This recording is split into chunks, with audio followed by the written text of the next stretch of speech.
அனைவருக்கும் வணக்கம். நான் உங்கள் சாந்தி பேசுறேங்க. இன்றைய பதிவுல நாம என்ன பார்க்க போறோம் அப்படின்னு பார்த்தீங்கன்னா, இன்று தேய்பிறை சஷ்டி அன்று இந்த ஒரு மந்திரத்தை சொல்லுங்கள், முருகனை நேரில் வந்து அருள் புரிவார் அப்படின்னு சொல்லியிருக்கேன்.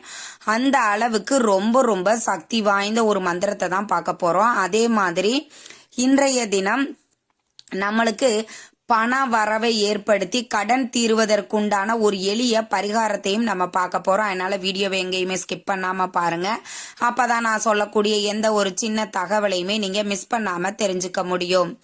இப்போ பார்த்தீங்கன்னா நம்மளுக்கு திங்கட்கிழமையோடு இந்த தேய்பிறை சஷ்டி அப்படிங்கிறது வருது. அதுவும் மகாலயபட்சத்துல வரக்கூடிய சஷ்டி திதிகள், அதே மாதிரி பார்த்தீங்கன்னா நட்சத்திரங்கள் அனைத்திற்குமே நம்மளுக்கு கை மேல பலனளிக்க கூடியது.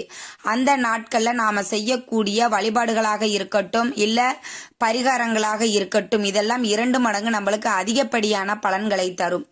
அதே மாதிரி இன்றைய தினம் அப்படிங்கிறது நம்மளுக்கு தேய்பிறை சஷ்டி, ரொம்ப ரொம்ப அற்புதமான நாள். இந்த நாள்ல ஏற்கனவே நாம முருகப்பெருமானை குழந்தை பாக்கியத்திற்காக எவ்வாறு வழிபாடு செய்ய வேண்டும் அப்படிங்கறத பத்தி தனியா ஒரு பதிவு கொடுத்துருக்கிறேன். பார்க்காதவங்க செக் பண்ணி பாருங்க. கீழே நான் டிஸ்கிரிப்ஷன்லயும் லிங்க் தரேன், அதையும் போய் பாருங்க. இப்ப பார்த்தீங்க அப்படின்னா நம்மளுக்கு இன்றைய நாள் தேய்பிறை சஷ்டி அன்று நாம என்ன மந்திரம் சொல்லணும், ரொம்ப ரொம்ப எளிமையானதுங்க கூடங்க. அதே மாதிரி பார்த்தீங்கன்னா இந்த ஒரு வரி மந்திரத்தை நாம சொல்லும் போது நம்மளுக்கு கந்த சஷ்டி கவசம் ஒரு முறை படித்தால் என்ன பலன் கிடைக்குமோ அந்த பலன் இந்த ஒரு வரி மந்திரத்தை சொன்னாலே நம்மளுக்கு கிடைக்கும். அந்த அளவுக்கு ரொம்பவே சக்தி வாய்ந்த ஒரு மந்திரத்தை தான் நாம இந்த பதிவுல பார்க்க போறோம்.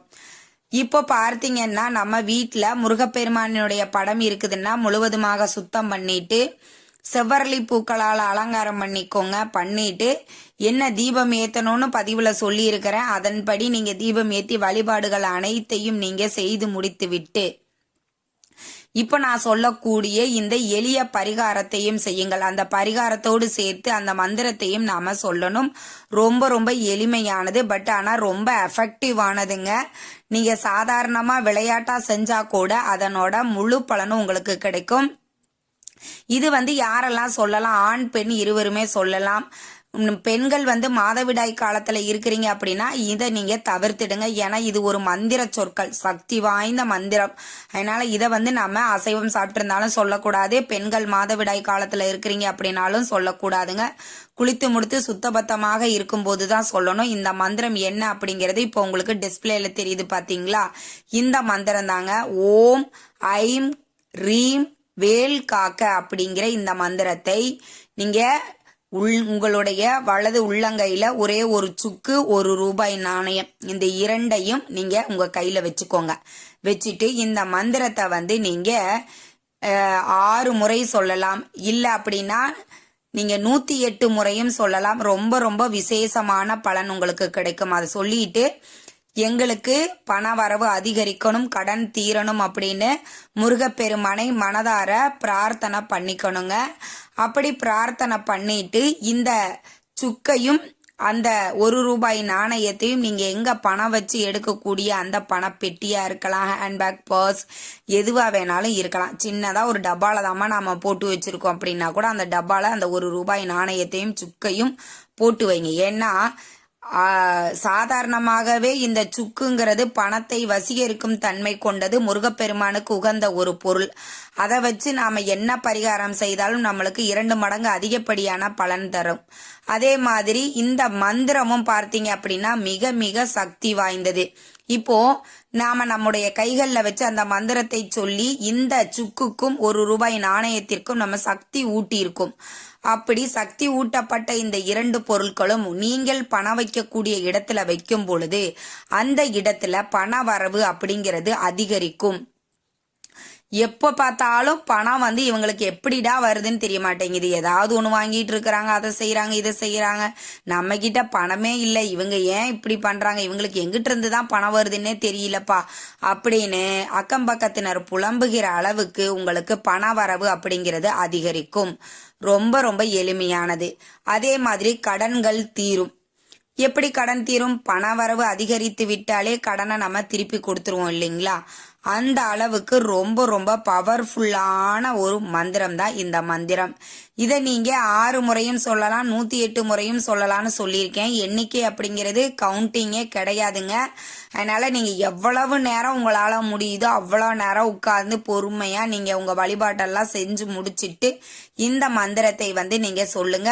அப்படி சொல்லும் பொழுது உங்களுடைய வலது உள்ளங்கையில ஒரு துண்டு சுக்கு, 1 ரூபாய் நாணயம், இது இரண்டையும் வச்சுக்கிட்டு சொல்லணும். சொல்லி முடித்த பிறகு இந்த 2 பொருட்களையும் நீங்க பணம் வைக்கக்கூடிய இடத்துல வச்சிடணும். இது எத்தனை நாளைக்கு ஒரு முறை மாற்ற வேண்டும்? அதே மாதிரி இப்ப இந்த சஷ்டி திதியில வச்சிருக்கிறீங்க, இனி வரக்கூடிய சஷ்டி திதி வரைக்குமே அந்த சுக்கும் 1 ரூபாய் நாணயமும் அங்கேயே இருக்கட்டும். அதற்கு அப்புறம் அந்த சுக்கு இருக்குது இல்லைங்களா, அந்த சுக்கை ஓடுகிற நீர் நிலைகளிலோ இல்ல கால்படாத இடத்துலயோ அந்த சுக்கை போட்டுடுங்க. போட்டுட்டு அந்த 1 ரூபாய் நாணயத்தை பத்திரமா வச்சுக்கலாம். வரக்கூடிய சஷ்டி நாட்கள்ல, சஷ்டி திதிகள்ல நீங்க செய்யக்கூடிய பரிகாரங்களுக்கு இந்த நாணயத்தை தாராளமாக பயன்படுத்தி கொள்ளலாம். ரொம்ப ரொம்ப அற்புதமான பலன் தரக்கூடியது. ரொம்ப எளிமையான மந்திரத்தை சொல்லி இந்த எளிய பரிகாரத்தையும் நீங்கள் இன்றைய தினம் செய்யுங்கள். நிச்சயம் உங்களுடைய கஷ்டங்கள் கவலைகள் அனைத்தையும் தீர்த்து முருகப்பெருமானே நேரில் உங்களுக்கு உதவி புரிவார். அந்த அளவுக்கு ரொம்பவுமே சக்தி வாய்ந்த மந்திரம் தாங்க இந்த மந்திரம். இந்த மந்திரத்தை சொல்லி முருகப்பெருமானை நீங்க எங்க இருந்து கூப்பிட்டாலும் முருகன் ஓடோடி வரக்கூடியவர்.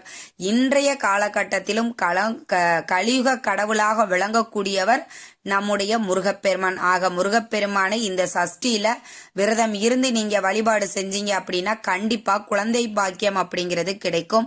ரொம்ப ரொம்ப எளிமையான வழிபாடு தாங்க. எல்லாராலையும் செய்யக்கூடிய வகையில தான் நான் ஒவ்வொரு பதிவும் கொடுத்துக்கிட்டு இருக்கிறேன். எல்லாருமே செஞ்சு எனக்கு பயனடைஞ்சிருக்கு அப்படின்னு சொல்லும் பொழுது எனக்கு ரொம்ப மகிழ்ச்சியாக இருக்கிறது. அதனால ரொம்ப நம்பிக்கையோட இந்த எளிய பரிகாரத்தையும் செய்யுங்கள். உங்களுடைய கடன் தீர்ந்து செல்வ வளம் அப்படிங்கிறது அதிகரிக்கும். இந்த தகவல் உங்களுக்கு ரொம்பவுமே பயனுள்ளதாக இருந்திருக்கும்னு நினைக்கிறேன். வீடியோ பிடிச்சிருந்தா லைக் பண்ணுங்க, ஷேர் பண்ணுங்க, கமெண்ட் பண்ணுங்க. இந்த பதிவை உங்களுடைய உற்றார் உறவினர்கள் நண்பர்களுக்கும் ஷேர் பண்ணுங்க. அவங்களும் பார்த்து பயன்பெறட்டும். நன்றி, வணக்கம்.